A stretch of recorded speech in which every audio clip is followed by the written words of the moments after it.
안녕하세요. 디컬렉터 팬덤디입니다. 이번 에피소드가 올라가는 날짜 기준으로 어느덧 새해가 밝았습니다. 새해 복 많이 지으세요. 새해 복 받는다는 말은 누군가 나에게 복을 줄 때까지 기다린다는 의미고요. 새해 복 지으라는 말은 주체성을 가지고 행동에서 얻어내라는 덕담입니다. 저희 아버지께서 몇 년 전 알려주셨는데 새해 인사로 열심히 쓰고 있어요. 2025년 새해 복 많이 지으시길 바랍니다. 저는 2개의 팟캐스트를 업로드하고 뒤늦게 수정하고 싶은 것을 발견해 많이 아쉬워하고 있는데요. 여러분은 어떻게 듣고 계신가요? 오늘 팟캐스트 팬덤디의 세 번째 D는 바로 디자인입니다. 저의 전공이기도 하고 늘 가슴 뛰게 하는 주제인 디자인에 대해 이야기해보려고 합니다. 디자인은 저에게 단순한 일이 아닙니다. 스스로를 표현하고 세상과 소통하는 창구이지요. 작업에 몰입할 때면 시간 가는 줄도 모르고 더 나은 결과를 위해 끊임없이 고민하는 제 자신을 발견하곤 하는데요.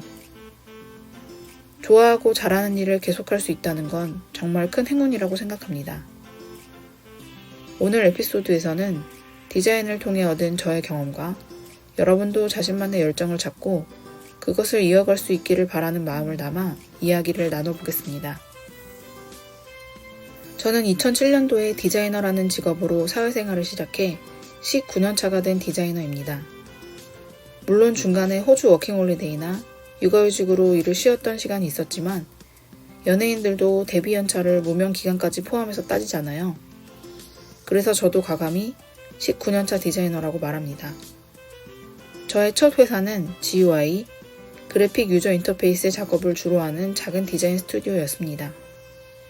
대학교 4학년 졸업 전시 때 회사 대표님이 저의 작품을 보시고 면접을 권하셔서 졸업 전에 합격해 일을 하게 된 케이스인데요. 면접 때 최종 꿈이 뭐냐는 질문에 CEO가 꿈이라고 답했던 게 기억이 납니다. 당시엔 막연했던 꿈을 지금은 팬덤디를 통해 현실로 만들어가고 있는 중이네요. 첫 회사에서는 아이폰이 나오기 전 모바일 서비스가 주를 이루던 시절이라 SK텔레콤 네이트 6번 메뉴, 맛집 카테고리 화면 디자인을 했던 게 기억이 나고요.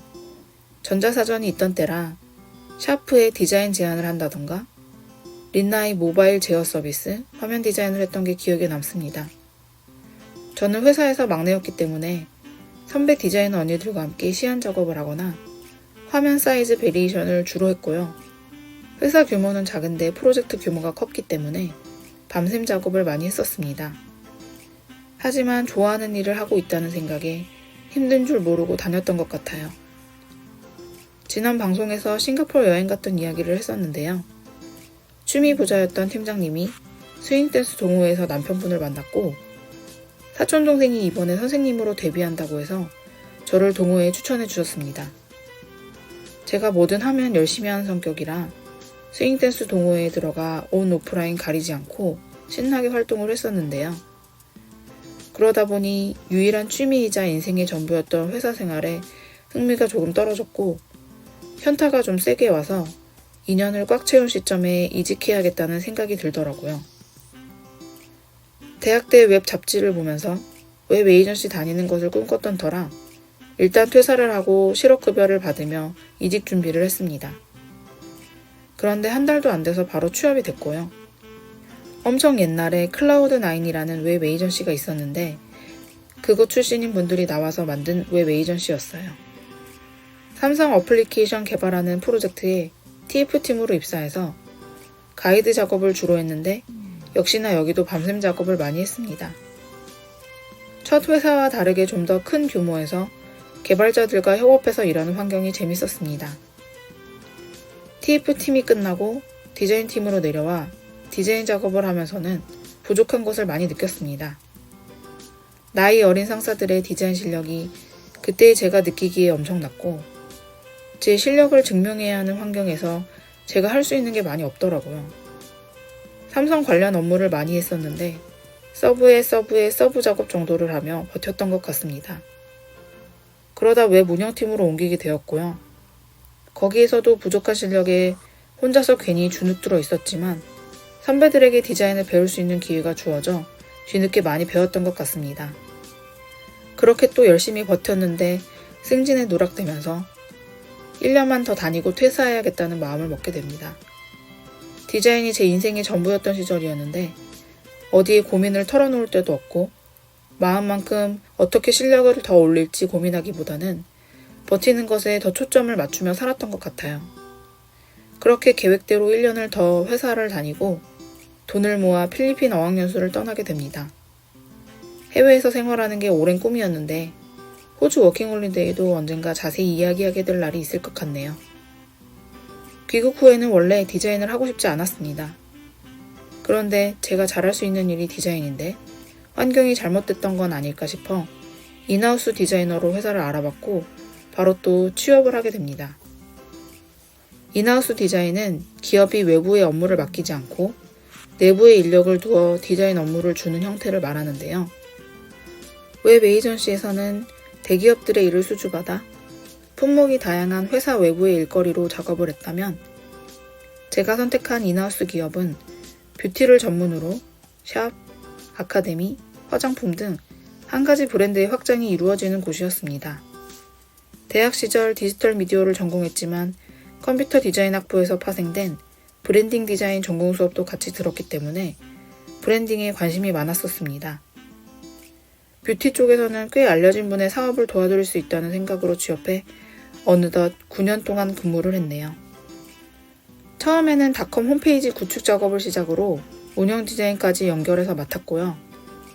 아카데미 교육 사업을 오픈하며 신규 사이트 오픈과 운영 작업을 한 번 더 연속적으로 하게 됩니다. 역시 제가 예상한 대로 한 브랜드를 키우는 업무를 맡아 일하게 되니 성향에도 잘 맞고 좋았습니다. 이후 결혼을 한 후에도 출산 후 부서가 바뀔 때마다 열심히 적응하며 수출 화장품 판매, 국내 뷰티 전문 브랜드 운영 디자인을 했고 셋째아이 출산과 함께 육아휴직을 한 상태입니다. 초반 3년 정도 구축 작업을 하고 계속 운영 일만 했기 때문에 물경력이 된 것 같아 현재 제 실력에 대해 자신이 없었는데요.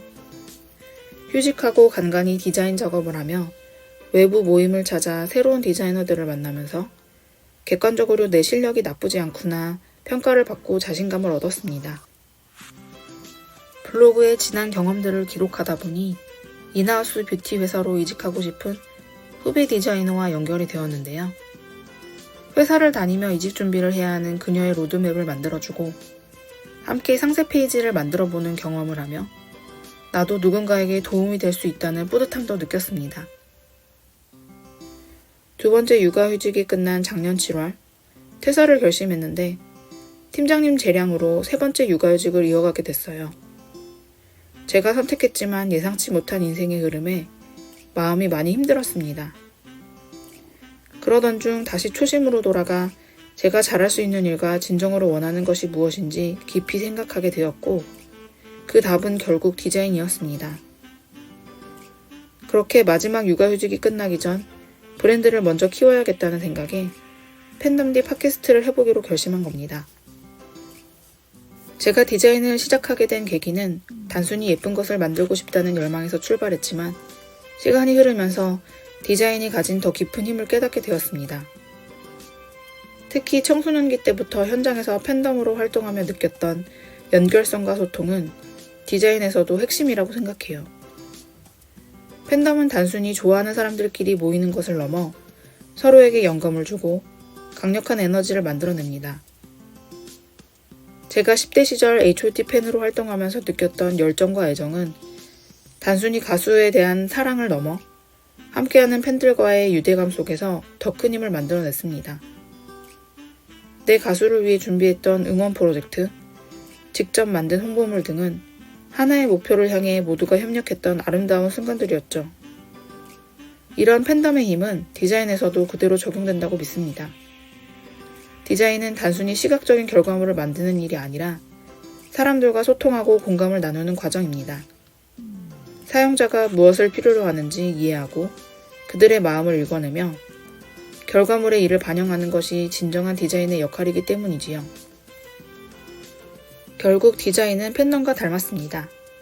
단순히 일방적인 메시지를 전달하는 것이 아니라 상호작용을 통해 함께 만들어가는 작업이기 때문입니다.